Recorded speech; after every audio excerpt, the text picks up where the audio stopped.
Inexcusable. That's really the only word that I can use for what I just witnessed in the Ravens' defeat, putting them at 1-2 on the season in a year where everyone has them as the consensus pick as Super Bowl champions. What we saw last night was inexcusable. I've heard people talk about it's Lamar Jackson's fault. Okay, we'll talk about that in a minute. I've heard people say John Harbaugh. If you watched my pregame episode, you know that was one of my concerns. The offensive line and D-line, inexcusable. Derrick Henry fumbling again. He has as many fumbles now and through 3 games as he had all of last year. Inexcusable. Let's talk about it. I'm Rob Love. This is One Flock. It's going to be an episode. Let's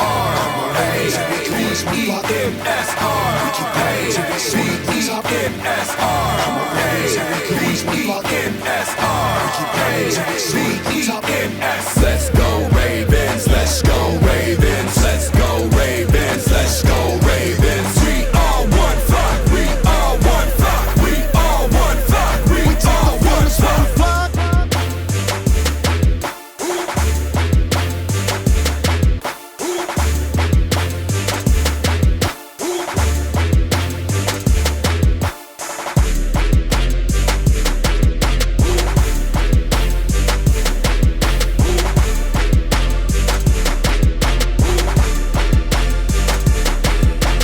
Hello again and welcome back to One Flock. I'm Rob Love, your host, and today I'm wearing black not because it's a blackout, but because I, like the rest of the flock, am in mourning over the pitiful situation that the Baltimore Ravens once more find themselves in at the start of yet another NFL season during a time when there's no reason for us to be in this situation. No reason at all. And that's why today, aptly, this episode is all about the inexcusable nature of the Ravens being 1-2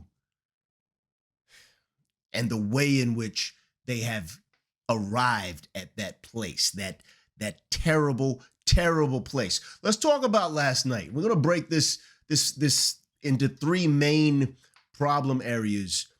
And if you watched my pregame breakdown of that show, and if you haven't, you should go back and watch it, because it's almost like I was a prophet as I talked about what to me was just concerns. By concerns, things that if I were the coach, these are the things that I'd be looking at pregame that we would have been working on to make sure they didn't become an issue in the game. Unfortunately, everything that I outlined as a concern, a potential concern in this game against the Lions for the Ravens, is what we saw last night. I talked about the offensive line, the performance. We've seen this poor offensive play that Lamar Jackson has masked by his sheer wizardry almost as a quarterback and his ability to make tackles miss and scamper around and hold on to the ball and create offense in a situation where any other quarterback would have had to just throw the ball away and try again, because the pocket collapses so quickly, because of the pressure created by the failures of our offensive line.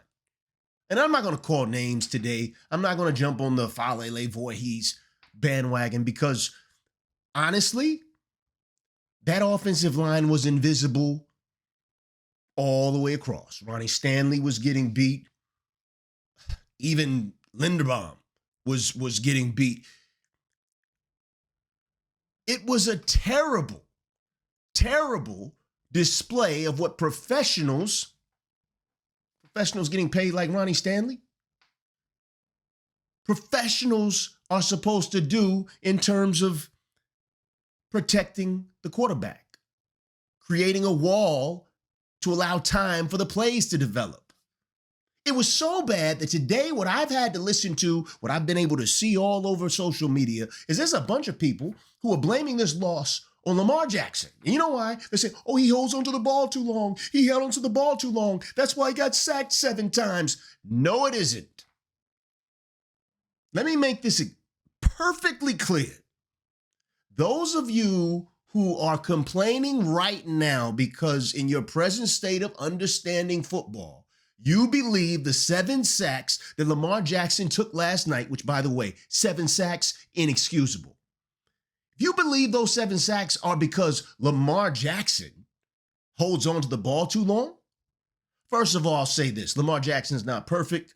And yes, I'm sure if he looked at it, he's probably critiquing and saying, hey, I could have got rid of this one quicker or done this different. But don't you dare say that Lamar Jackson's holding on to the ball is why he got sacked 7 times or why we lost the game. Because I want you, if you're going to say that, then you need to stop celebrating all the amazing offensive plays that Lamar Jackson has done with this horrible offensive line play. That the loss that we had last night would have been just one of many losses if he hadn't held onto the ball in all these wins we've had, where Lamar Jackson's line has collapsed. He holds onto the ball, scampers around, runs for his life, twists, turns, does something amazing, and then there's a 30-yard pass to somebody who's finally open. Don't you dare blame Lamar Jackson for getting sacked 7 times. The offensive line's whole point of existing is to buy time, to create a wall, and buy time for the offense to operate, a clean pocket for the running back to get started running. Derrick Henry couldn't even get started on his runs because as soon as he got the ball, the defense was there. Derrick Henry is a straightforward running back. If you give him time to pick up steam, he's very hard to bring down. If you don't give him time, he has no momentum. He can be brought down through leverage. And that's what we saw last night. Lamar Jackson running for his life. And despite running for his life, I'm going to give you a number. There's 2 numbers tonight, inexcusable numbers that I don't want you ever to forget. I want the Ravens to never forget them. I want them to never forget them so that they never allow these numbers to be part of a performance that we put on. The Baltimore Ravens O-line allowed 30 pressures on Lamar Jackson last night. 30. Do you realize how terrible that is? Just to give you perspective, in critiquing an offensive line, it is commonly regarded as being very, very bad if an offensive line allows 20 to 25 pressures over the course of even 2 games. Yet the Baltimore Ravens allowed 30 pressures on Lamar Jackson last night? 30? It's horrendous. It's something, it's even hard to fathom. And on a night where Lamar Jackson was pressured that much, he had an almost perfect passer rating. Guided the offense to putting up 30 points? You want to blame him? You want to blame him? Stop. There is blame to hand out, but it's not to that guy, so don't start. The offensive line play, the protection breakdown was inexcusable. That's way beyond tolerable.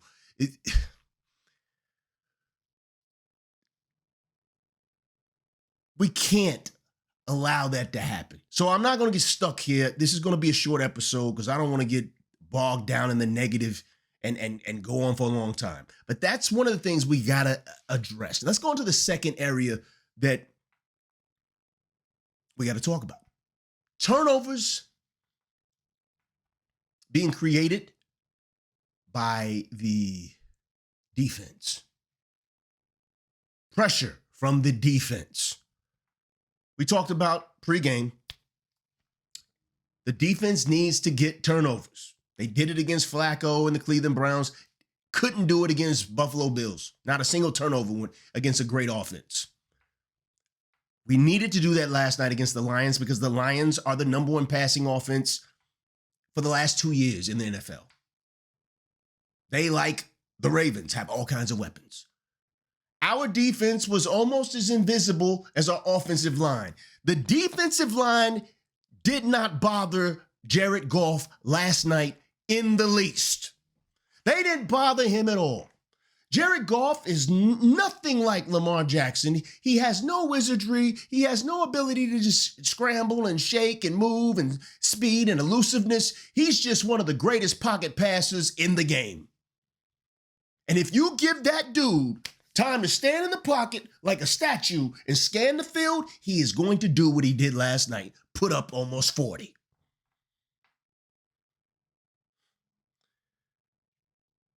We got no sacks. None. We got no fumble recoveries. We got no interceptions. But there is something we did get, and this is the second number that I want you to not forget. Because I never want to see this number on a Ravens defense again. We got a sign in the locker room says, play like a Raven. This that I'm about to say is not playing like a Raven. Do you know that our defense, the Ravens defense, had 20 missed tackles last night? 20 missed tackles. What? 20 missed tackles last night? Meaning the guys here, it should be a tackle, and we missed 20 times.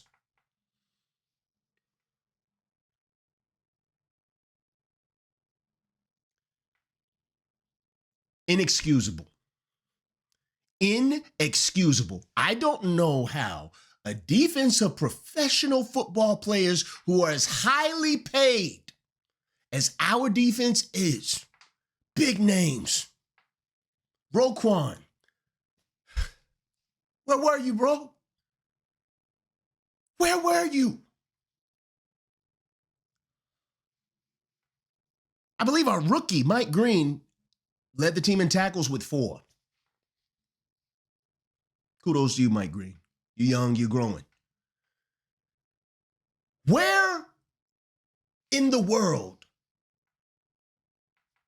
was the execution? I'm going to be 100% clear. Inexcusable.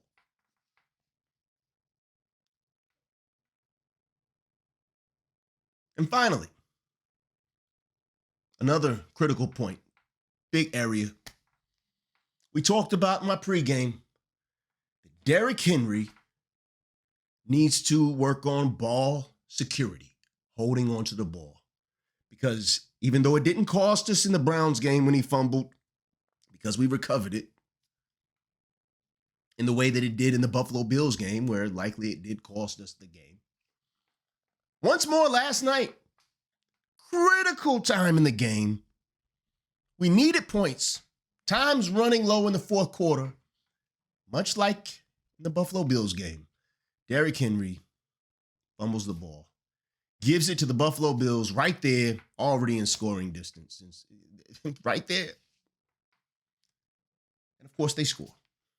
And we lose. Inexcusable. Now, I know, Derrick Henry, I'm not trying to pile it on this brother because this brother's piling it on himself right now. I promise you he is. But that is not an excuse. You see, for the amount of money that everybody on this team gets paid, we get paid not to make excuses. You get paid to produce. You get paid not to fumble in the big games. You get paid to tackle if you're on defense. You get paid if you're an offensive lineman to create a clean pocket and hold for that time so the offense can be functional. That's what you get paid for. That's why, regardless of the explanations, it's inexcusable. And if the Baltimore Ravens are going to be who we all expect them to be, the greatest team in the NFL, led by what is undeniably the greatest quarterback I've seen play in my lifetime. Unbelievable talent. Even with 30 pressures, he has an almost perfect passer rating and puts up 30 points. Imagine for 1 minute the offensive line did their job and didn't give up 30 pressures. Imagine if they only gave up 15. How many points would Lamar Jackson have been able to guide this offense to? Imagine if the defense had created a couple of turnovers and gave this offense a couple more possessions. Imagine what he would have done then. Imagine if Derrick Henry could find himself and stop fumbling the ball. What you're imagining, no doubt, looks like wins and glory and happy faces. Because that's what it would be. But if that's going to happen, the excuses need to go away. The shop talk, we just got to do better and we got to focus and we got to execute, that's got to go away. We got to change. Some people are saying that change needs to happen in the form of John Harbaugh and Zach Orr. Right now, the Ravens defense is giving up more points than any team in the NFL. That's inexcusable.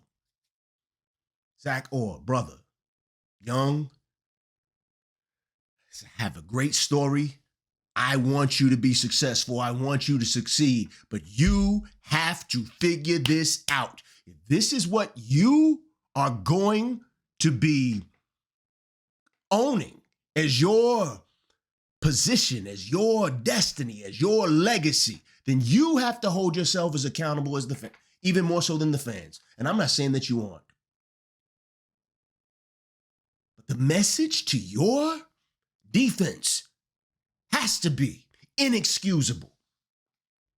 The play calling has to be better. The coverages have to be better. And John Harbaugh talked about this in the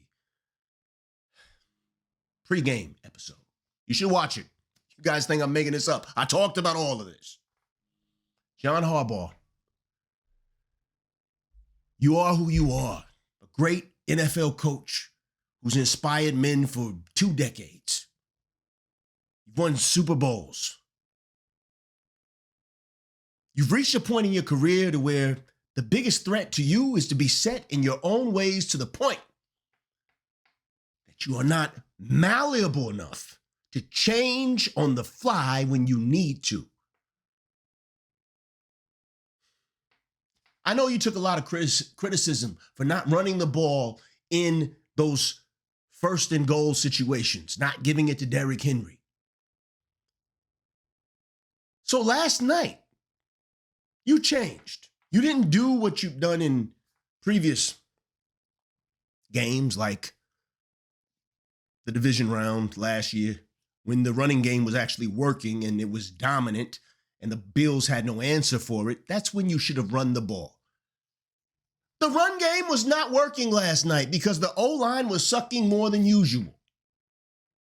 So, it was not time to hand the ball to Derrick Henry 3-4 times on a first and goal situation. I'm no head coach, but here's what I do know. If they're stuffing the run like that, that's not the play. But there is a play that I've seen the Ravens run that's much like what the Philadelphia Eagles run on the goal line situations with a yard or two to go, and it's called the tush push or whatever they want to call it, brotherly shove. You have one of those, Harbaugh. We've seen you use it. I've never seen it stopped.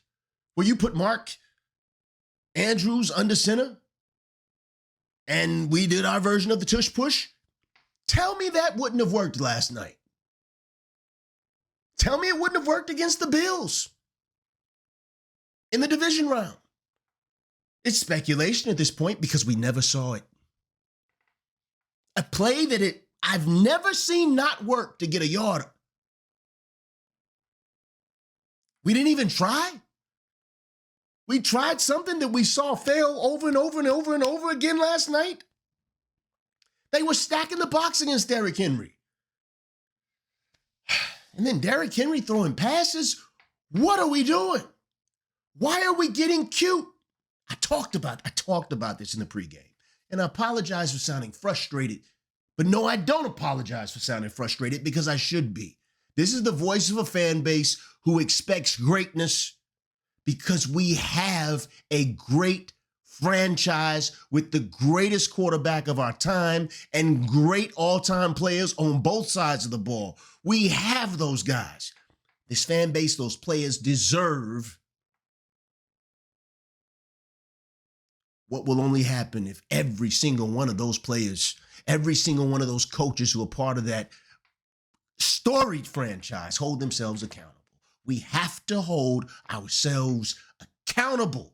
And that means no excuses. What we saw last night, inexcusable. And I'm not talking about you, Lamar. I think you know that already. Lamar Jackson is the only quarterback that could have put up 30 points in the fashion that he did last night under the pressure that he was under with that horrendous offensive line play.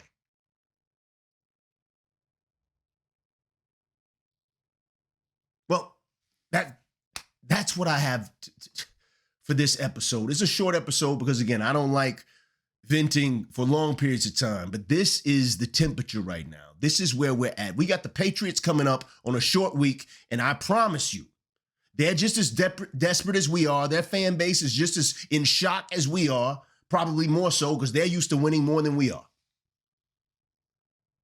We got to go and play my homeboy, Andy Reid, who's been coaching circles around you, Harbaugh. Take it as a personal challenge to elevate your coaching.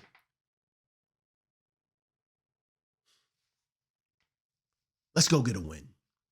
I'm Rob Love. For those of you who are just tuning in, if this is your first time, thank you for being here. Please like, subscribe. Most of the time we're having fun. It's a lot more positive than today's episode was. We're a big family here. We just like to fly. We don't like broken wings and being down on the ground like we are today, but that's okay because the difference between a good day and a bad day is your attitude.